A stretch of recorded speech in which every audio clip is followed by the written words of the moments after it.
Hi guys! In this video, tuturuan ko kayo paano mag-survive sa forex market with just 100 US dollars. Yes, you heard that right, 100 US dollars or around 5,700 pesos. Now maybe isa kang trader na maliit lang yung capital, let's just say 100 US dollars, and you're looking for a way na hindi ito masunog while you are still making profits in trading.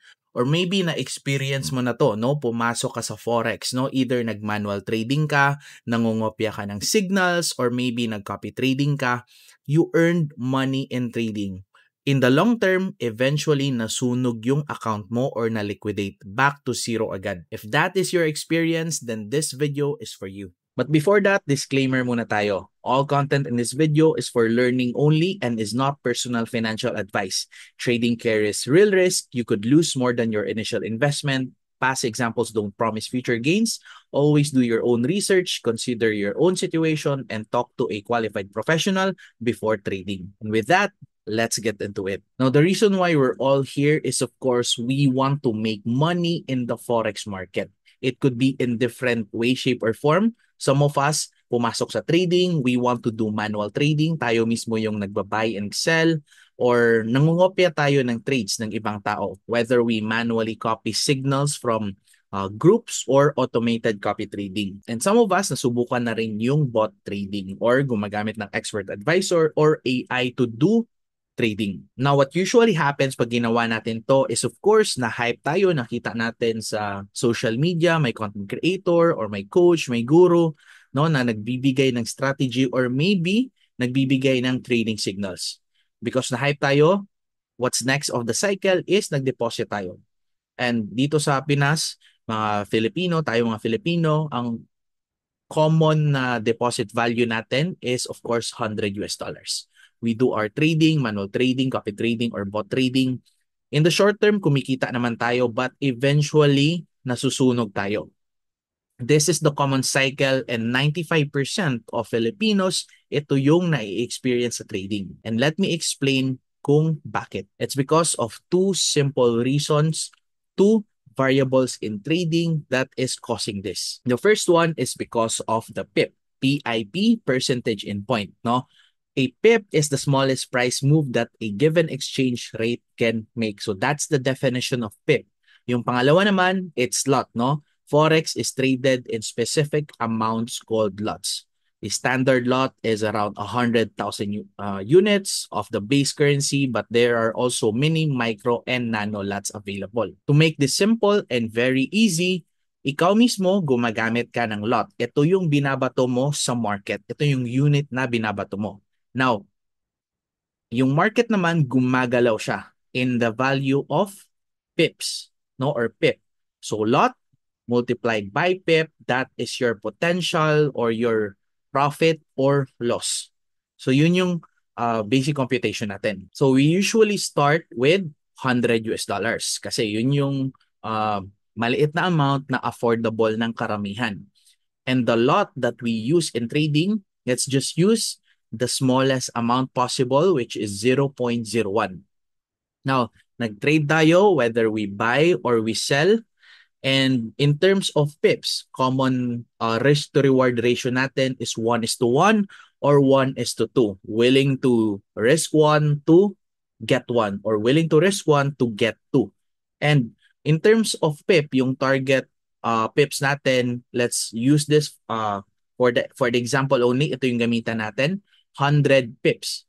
So if you have 100 US dollars, you trade 0.01 and yung target natin na take profit or stop loss is around 100 pips. It only takes 10 wrong trades. It only takes 10 trades na tumama sa stop loss. It only takes 10 losing trades para maubos or masunog yung capital natin. So if you think about it, if you are learning trading, 10 trades is not enough as a tuition fee. In terms of building your skills as a trader, kulang ang 10 trades. So if you think about it, 10 trades is not enough. How about 100 trades? If you use 100 trades, sometimes if profitable talaga yung trades, 50% to 70% profitable yung winning strategy natin, then good for you. Pero if you want to be sure, if you want to be safe, if you want to lessen the probability of your account na masunog, no? You'll need to have 10,000 US dollars. Imagine you have 10,000 US dollars as capital. You use 0.01 as your lot size, target take profit mo or stop loss mo, 100 pips. It would take 1,000 trades before masunog yung account mo. Now, 1,000 trades if you have a profitable strategy, this is more than enough for you to learn trading. 1,000 trades, it's more than enough for you to build a record. It's more than enough for you to build your trading skills. So now, meron nga tayong 100 US dollars. The question is, meron ba tayong 10,000 US dollars? Some of you or most of you watching this video, probably wala itong amount na to. So what can we do is this 100 US dollars, we convert it into a cent account. Therefore, yung 100 US dollars natin, nagiging 10,000 US cent na. So if your capital is 10,000 US cent, you use the smallest lot size, 0.01. Target profit natin or stop loss is 100 pips. It would take 1,000 trades for you, no? 1,000 non-profitable, 1,000 loss trades para masunog yung account mo. Now, here's the thing with a cent account. 1,000 trades is more than enough for you to learn trading. 1,000 trades, it's more than enough for you to build your trading skills, build your own record, and ang pinaka gusto ko sa lahat, 1,000 trades, it's more than enough for you to train your mindset. Bakit natin iti-train yung mindset natin? Because trading, yung common na problema or common challenge is ourself. Yung trading psychology natin.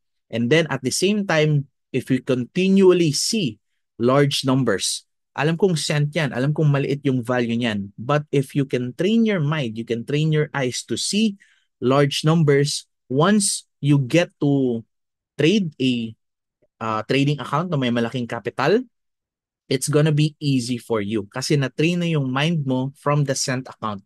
You see large numbers, so once you convert into a standard account with large numbers also, it's gonna be normal for you. Nothing is gonna be different. So ganun lang kadali, ganun lang kasimple. Your 100 US dollars to survive the forex market.